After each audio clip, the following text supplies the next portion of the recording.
Bom dia! No vídeo de hoje explicaremos as 3 leis da termodinâmica. Falaremos sobre o funcionamento de uma máquina térmica e, para finalizar, faremos alguns exercícios sobre o assunto. A lei zero da termodinâmica estabelece que se dois corpos A e B estão separadamente em equilíbrio térmico com o terceiro corpo C, então A e B estão em equilíbrio térmico entre si. Essa lei descreve como ocorrem as trocas de calor entre os corpos e ainda define escalas de temperatura como Celsius, Fahrenheit e Kelvin. O equilíbrio térmico ocorre quando dois corpos de diferentes temperaturas entram em contato e, após um tempo, suas temperaturas ficam iguais devido à troca de calor. Existe ainda a diferença entre a condutividade dos materiais, como pode ser notado entre o ferro e a madeira, onde o ferro tem uma condutividade bem maior, e isso possui diversas aplicações no nosso dia a dia. Utilizando a lei zero da termodinâmica, foi desenvolvido o termômetro para fazer aferições do calor. O termômetro utiliza do princípio de que algum corpo mudará alguma de sua propriedade de acordo com a variação de temperatura. Sendo assim, a temperatura é medida de acordo com o grau de agitação das moléculas de um sistema. A primeira lei da termodinâmica trata do balanço energético entre a energia inicial e final de um sistema. Sendo assim, qualquer processo termodinâmico, a quantidade de calor recebida pelo sistema vai ser igual ao trabalho realizado mais a variação da energia interna.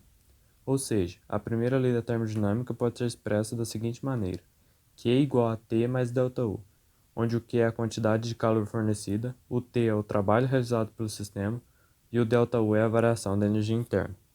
De modo geral, a primeira lei da termodinâmica pode ser considerada a lei da conservação da energia. Sendo assim, em um sistema, a sua energia total é conservada. A segunda lei da termodinâmica é sobre a transferência de energia térmica. Existem dois princípios. O primeiro é que o calor é transferido de maneira espontânea do corpo com maior temperatura para o com menor temperatura. O segundo princípio é que nenhum processo possui rendimento de 100%. Sendo assim, todo processo possui perda. Para entendermos melhor o segundo princípio, precisamos lembrar da primeira lei da termodinâmica, que dizia basicamente que a energia se conserva, ou seja, nos processos físicos a energia não se perde, ela se converte de um tipo para outro. Por exemplo, uma máquina que utiliza energia para realizar um trabalho e nesse processo a máquina aquece, ou seja, a energia mecânica está sendo degradada em energia térmica, uma vez que parte do calor gerado é perdido para corpos com menor temperatura, o que diminui o rendimento da máquina. A energia térmica não se transforma novamente em energia mecânica. Se isso acontecesse, a máquina nunca deixaria de funcionar, portanto o processo é chamado de irreversível. Bem, agora que você entendeu por que o rendimento da máquina nunca vai ser 100%, podemos agora entender a forma para calcular o rendimento. A fórmula é simples. O rendimento é igual ao calor fornecido por aquecimento menos o calor não transformado em trabalho dividido pelo calor fornecido por aquecimento.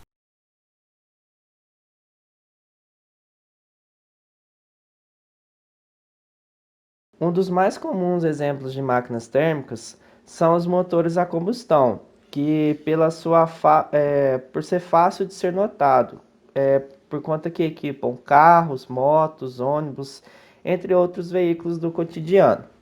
Acredita-se que essa fascinante máquina tenha sido surgida no século XVII na China. Os primeiros carros inventados eram movidos a vapor. Hoje temos motores movidos a combustíveis fósseis, como a gasolina e o diesel. Também temos a alternativa que é o etanol. Temos também veículos movidos a eletricidade, a energia solar e até mesmo veículos movidos a hidrogênio. O motor de um carro é uma fonte quente, local onde ocorre a queima do combustível, que fornece o calor, por conta ali de estar sendo admitido o combustível, né, com a pressão e a centelha. Dessa fonte térmica é retirada a cada ciclo uma quantidade de calor. Parte desse calor é convertida em trabalho mecânico e a outra parte, que não é aproveitada, é rejeitada para a atmosfera pelo escapamento. Dentro do motor existe um mecanismo chamado cilindro, que é onde ocorre toda a mágica. Ali dentro temos componentes como vela, bico injetor e os pistões. Aí a cada instante ali vamos ter um processo, né? Temos a admissão, a explosão e a exaustão. O componente que faz a admissão seria ali os carros mais antigos, né, o carburador. Hoje em dia já se usa a injeção eletrônica. Os bicos vão jogar para dentro da câmara ali, o pistão faz a pressão, né, que faz o movimento todo de cima a baixo ali, gerando o movimento rotativo que gira no virabrequim. E a vela é a responsável pela centelha que causa a explosão. Então, para finalizar essa videoaula, nós vamos fazer alguns exercícios. E o primeiro exercício é o seguinte: dois copos de vidro iguais em equilíbrio térmico com a temperatura ambiente foram guardados um dentro do outro, conforme mostra a figura. Uma pessoa, ao tentar desencaixá-los, não obteve sucesso. Para separá-los, resolveu colocar em prática seus conhecimentos de física térmica. De acordo com a física térmica, o único procedimento capaz de separá-los é: letra A. Mergulhar o copo B em água em equilíbrio térmico com cubos de gelo e encher o copo A com água a temperatura ambiente. Letra B. Colocar água quente no copo A. Letra C. Mergulhar o copo B em água gelada e deixar o copo A sem líquido. Letra D. Encher o copo A com água quente e mergulhar o copo B em água gelada. Ou letra E. Encher o copo A com água gelada e mergulhar o copo B em água quente. Então, se a gente for analisar as alternativas, a VTA, mergulhar o copo B em água em equilíbrio térmico com cubos de gelo, isso significa que a água vai estar gelada. Significa também que o copo B, ao entrar em contato com essa água, ele vai tentar se contrair. E o que só vai dificultar a gente de separar. Então, essa alternativa é falsa. A letra B, assim que o copo entra em contato com essa água quente, ele vai tentar dilatar, o que também só vai dificultar a separação dos copos. A letra C, assim como a letra A, o copo B, ao entrar em contato com essa água, ele vai tentar contrair, o que vai dificultar a separação. A letra D, assim como a letra B, encher o copo A com água quente, o copo A vai tentar a dilatação e vai dificultar o processo de separação.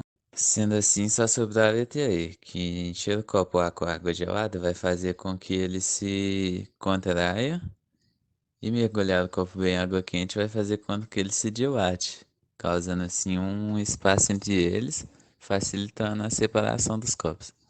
Lembrando que esse processo de dilatação e contração, ele ocorre em virtude do aumento ou diminuição do grau de agitação das moléculas, quando o sólido entra em contato com o meio externo. Então vamos para o segundo exercício. Um gás é submetido a um processo sob pressão constante de 400 newtons por metro quadrado e sofre uma redução de seu volume em 0,25 metros cúbicos. Assinale aqui o que for falso. Letra A. A quantidade de trabalho realizada sobre o gás foi de menos 100 joules. Letra B. A variação de energia interna é de menos 150 joules. Letra C. O gás recebe 250 joules de calor. Letra D. O gás cede 250 joules de calor. Ou letra E. A variação de temperatura desse gás é negativa. Então, se a gente analisar as alternativas, podemos dizer que a letra A é verdadeira. Porque se a gente pegar a expressão de trabalho, que diz que trabalho é igual a pressão vezes a variação de volume, o exercício nos deu a pressão, que é de 400 newtons por metro quadrado, e nos deu a variação de volume, que é 0,25 metros cúbicos, só que isso é negativo porque ele falou que é uma redução. Fazendo esse cálculo, a gente pode ver que o trabalho vai dar 100 joules negativos. Na letra B, a gente pode usar o cálculo da variação interna, que é igual a 3 meios da pressão vezes a variação do volume. Então, temos que 3 meios de 400 vezes menos 0,25. que vai dar 150 joules negativos, então a VTB também vai ser verdadeira. A letra C, a gente vai estar usando a primeira lei da termodinâmica, que diz que a variação da energia interna é igual à quantidade de calor menos o trabalho. A gente tem a variação da energia que a gente calculou na alternativa anterior, que vai ser menos 150. A quantidade de calor a gente não tem e o trabalho a gente tem. Foi calculado nas alternativas anteriores. Então o cálculo vai ficar menos 150 igual a Q mais 100. E isso vai dar... Quantidade de calor vai ser igual a menos 250 joules. Então, se a gente calcula isso, a gente pode dizer que o gás está cedendo calor para o meio externo, porque essa quantidade de calor deu negativo. A letra D, a quantidade de calor cedido pelo gás é de menos 250 joules. É verdadeiro, a gente acabou de calcular isso na alternativa C. E a letra E, a gente pode dizer que quantidade de calor e variação de temperatura são dire diretamente proporcionais. Então, se uma for positiva, a outra é positiva. E se uma for negativa, a outra é negativa também.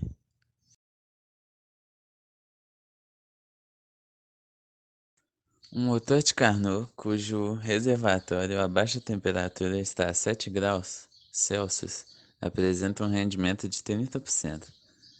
A variação de temperatura em Kelvin da fonte quente a fim de aumentarmos o seu rendimento para 50% será a de letra A 400, letra B 280, letra C 160 ou letra D 560. Primeiramente, a gente vai estar transformando essa temperatura de 7 graus Celsius para Kelvin. E nessa conversão a gente vai ter que a temperatura vai ser 280 Kelvin. Então a gente pode considerar essa temperatura de 7 graus como temperatura da fonte fria. Então podemos usar a forma de rendimento, que é rendimento é igual a 1 menos temperatura da fonte fria sobre temperatura da fonte quente. Substituindo, vai ficar 0,3, que é 30%. É igual a 1 menos 280 sobre T1, que é a temperatura T1, é a temperatura da fonte quente. Então, vai ficar 280 sobre tempo T1, que é igual a 1 menos 0,3. Fazendo essa operação, a gente vai ter 280 dividido por 0,7. Então, T1 vai ser igual a 400 Kelvin. Esse T1 que a gente descobriu é a temperatura da fonte quente para um rendimento de 30%.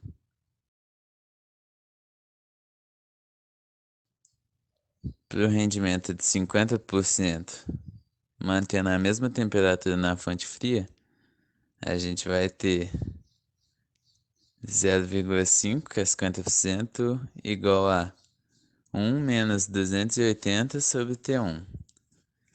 280 sobre T1 é igual a 1 menos 0,5. Continuando o cálculo, a gente vai ter 280 sobre 0,5 é igual a T1. E então T1 vai ser 560K. Esse T1 que a gente descobre agora é o T1 da fonte quente para um rendimento de 50%. Então, para calcular a variação, é só a gente pegar o T1 para o rendimento de 30% e subtrair ele do T1 para o rendimento de 50%. Então, a gente vai ter 560 menos 400 e a variação é de 160 Kelvin.